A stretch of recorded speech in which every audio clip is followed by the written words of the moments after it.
come downstairs before you hurt yourself. I got something to show you.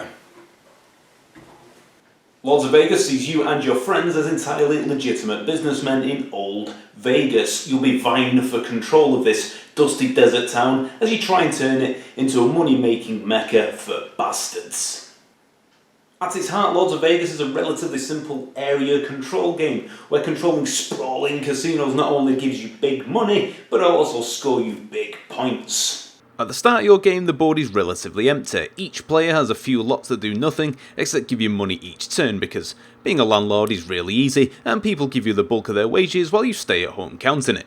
Each turn you'll draw a card that gives you a grid reference, and you'll claim that lot and get a fistful of paper money emblazoned with all the Vegas greats: Steve Martin, Nancy Sinatra, Elvis Costello, and Freddie Prinze Jr. The casino type, listed on each card, determines which casinos score this turn, but I'll get to that in a second. So once you've got your tasty landlord money, there's a few things that you can do. But in keeping with the theme of Las Vegas, every one of those things is a bit of a gamble. One of the actions you can do, believe it or not, is to build casinos. Now there are many different types of casinos to choose from: sci-fi, fantasy, Wild West, and they will only pay out when that particular card is drawn. So what you're trying to do is predict which casinos are going to be popular in the future to allow you to cash in on as many points as possible. And the way you do that is by looking at these cards at the side of the board here. As the game goes on, these stacks will mount up as cards are drawn, and you can use this to gauge when the market will shift to sci-fi or fantasy casinos, and you can cash in accordingly. Now when your colour of casino is drawn out, you not only get the money but also the points for each tile. But you see here, at the side of the board, these scoring tiers require bigger and bigger casinos to progress. This ensures that you have to keep advancing and building, so your cash cow 2-tile sci-fi casino will have to expand to stay competitive. This is good for a couple of reasons. One, it acts as a delay to the leader and allows other people to catch up. And two, it really works thematically as well. It ensures that only the gauche, super, behemoth casinos stay competitive throughout the game, which is kind of like real-life Vegas. And historically, it kind of ties in as well, because of how quickly the city of Las Vegas expanded. Speaking of expansion, just like in real life in America, if you have enough money, you can do whatever the fuck you want, even become president. Or you can just buy the adjacent tile to your casino, expanding it with cold hard cash. That's great, right? More money and more points for you. But here's the kicker: if that tile reference is drawn by another player later in the game, guess who gets control of the tile? Wait a minute, control of the tile? So you can have multiple players having a stake in the same casino? You bet your gambling addicted arse you can. But you can initiate a hostile takeover by taking a reorganise action. What you do is you pay $1 million per pip on the dice, and then you re-roll them all. And this represents entirely legitimate business practices taking place within the casino, such as kneecappings and intimidation. But listen, if you manage to weasel your way into a casino your friend has spent the last 30 minutes and $80 million building up, and you manage to steal control of it away from him, the look on their face will be worth the RRP of this game alone. Now if your tired sci-fi themed casino isn't doing it for you anymore, you can use a remodel action and do some painting and decorating.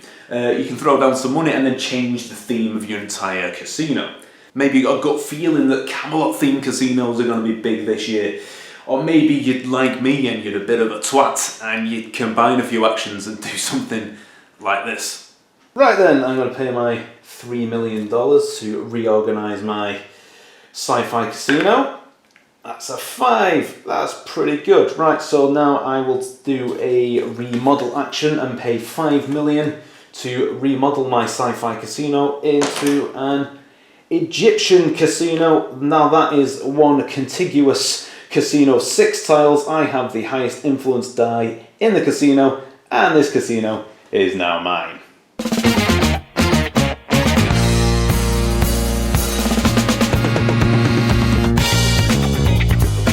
And finally, if you want to just blow off some steam, you can go and gamble a few quid in your friends' casinos. Or if you're feeling particularly reckless, you can risk your entire economy on a roll of the dice. Just like Britain and the EU Now, apart from gambling, you can perform the actions as many times as you want in any order you wish, so it gives you a lot of flexibility on your turn, especially as you get towards the mid-game when more opportunities start to reveal themselves. Now, I've seen a lot of people online criticise Lords of Vegas for having too much luck and saying it's not a true strategy game because of the amount of chance involved, but don't worry, those people will be destroyed when I seize control. I mean, how can you have a game about Las Vegas without having some luck involved anyway? Luck is part of Vegas, it's in its DNA. Lords of Vegas is a perfect blend of theme and mechanics. Everything you do hinges on a roll of the dice or turn of the card. That is not to say there is no strategy involved, because there are. You can rig the odds of Vegas in your favour, just like in real life. You can always play the averages, and you are rewarded for doing so. But a nice byproduct of this is that it's not only your turns that are entertaining. Every time you take an action, all eyes are on you. There's very little downtime because everybody is watching what everybody else is up to. And that's just fascinating, that's really good. There's not many games actually do that. A lot of strategy games, you're just waiting for your next turn. But in Lords of Vegas, especially when things go horribly wrong, other people's turns are just as entertaining as yours are.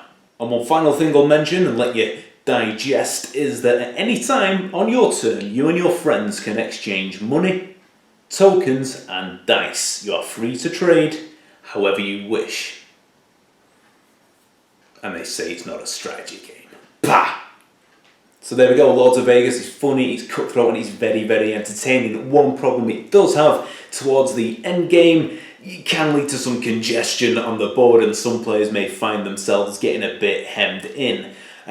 This has been solved in the expansion, which is Lord of Vegas Up. I don't have the box anymore, but you get extra tiles to allow you to literally build your casinos into skyscrapers, and you get options to play with an extra 2 players as well. So I really recommend you go out and buy Lords of Vegas. If you love it, or you want to play it with more of your friends, then you can pick up the expansion as well.